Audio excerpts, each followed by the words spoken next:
Hello and welcome to PCOM Perspectives. I'm your host, Dr. Jay Feldstein, and today we're talking with Marcine Picaron-Davis, PhD, about PCOM's award-winning diversity efforts.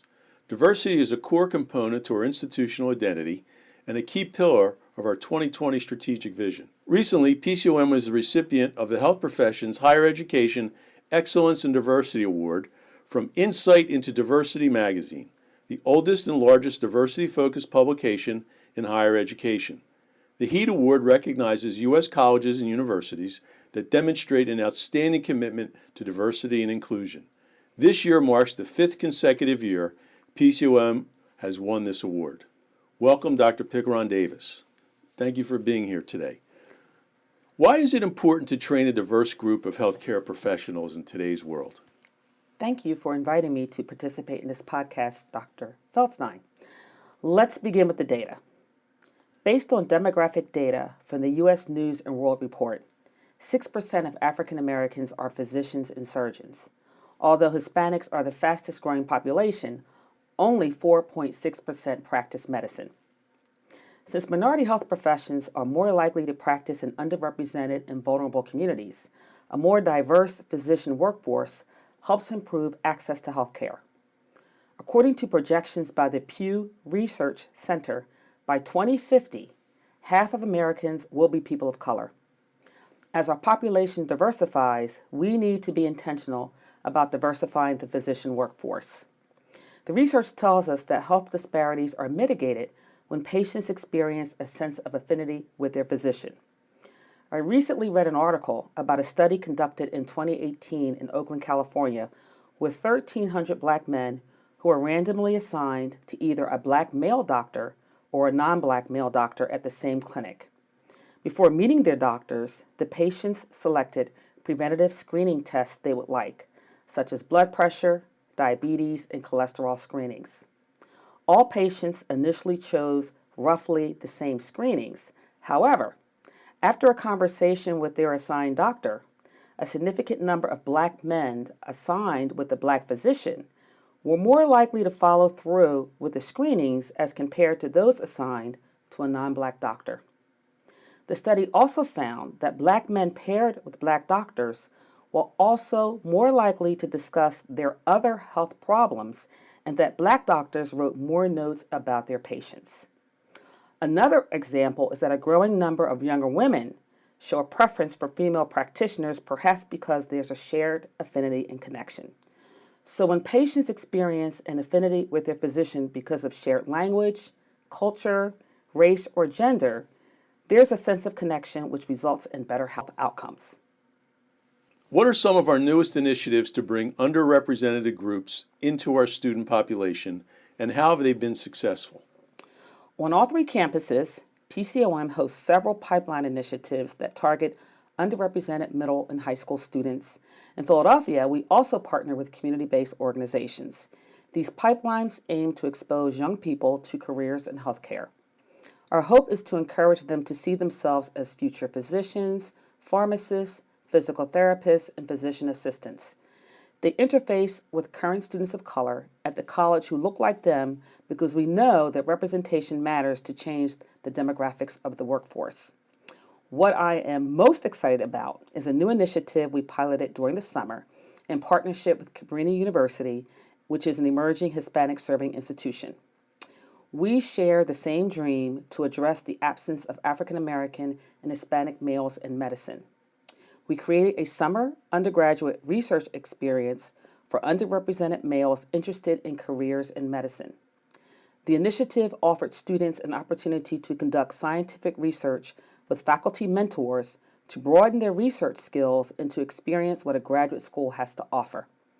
We plan to grow this initiative and to offer this experience annually to underrepresented males at Cabrini. How do we document our success? We collect data on our programs to track learning outcomes.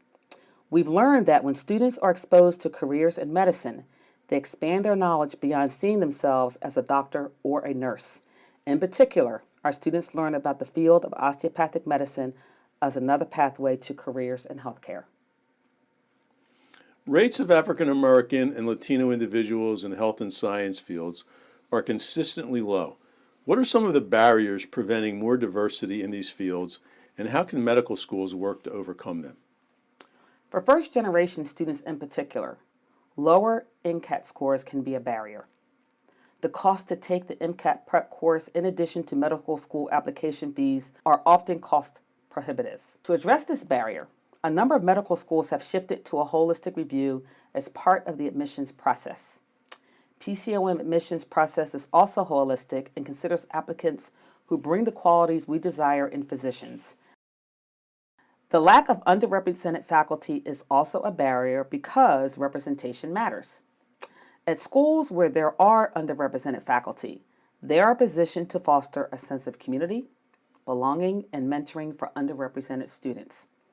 There needs to be intentionality and an institutional investment in attracting and widening our pool to underrepresented faculty.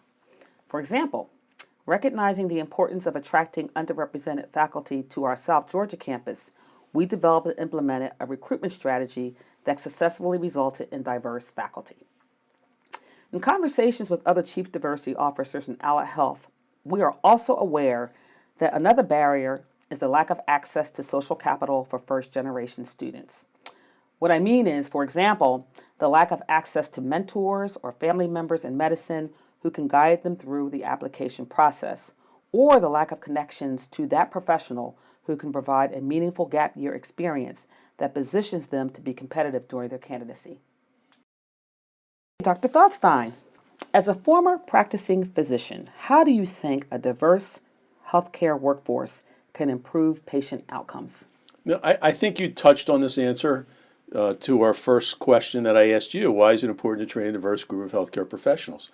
People are more comfortable with healthcare professionals, whether it's doctors, physician's assistants, physical therapists, anybody who look like them and can relate to them culturally. They're more prone to give an accurate history. They're more prone to follow advice. They're more prone to take their medications as directed. There's increased percentages of adherence. And with that, you get better health outcomes. So it's not rocket science. You know, people like to be with people who look like them, who talk like them, who have cultural similarities.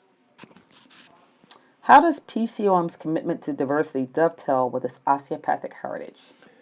One, from an admission standpoint, we've always been holistic. We've always taken a holistic approach to patient care, and we take a holistic approach to our admissions process as well. And I think when you look back in the history of the osteopathic profession, PCOM graduated the first African American female in the history of the osteopathic profession, which was Meta Christie. I think it was, 1905? 1921? I was only off by 16 years. But, it's important, and it's part of our heritage. And we've always had a commitment to admitting diverse populations, especially African American women and men. So I think it's very consistent with the osteopathic heritage. I think the challenge all medical schools face is an adequate college talent pool. And the lack of African American males specifically. It seems that we don't have the same issues with African American females, but we do have an issue as a society with African American males. And like we're doing here, and most other medical schools are doing, we need to make a concerted effort through pipeline programs to recruit African American males and minority Latino males as well. How would you like to see diversity efforts change or improve over the next 5 to 10 years at PCOM? We need to continue to build on our firm foundation. And as much as we pay a lot of attention to and stress our student body from a diversity standpoint, we really need to work on faculty. We have a very diverse staff, but we need to work on faculty. And I think the same issues we face in the medical application pool, we face in the PhD science pool of a limited applicant pool. So we need to really be proactive and search for qualified minority faculty. And we need to be really intent and purposeful in that regard. And I think, we'll accomplish that in the next 5 to 10 years.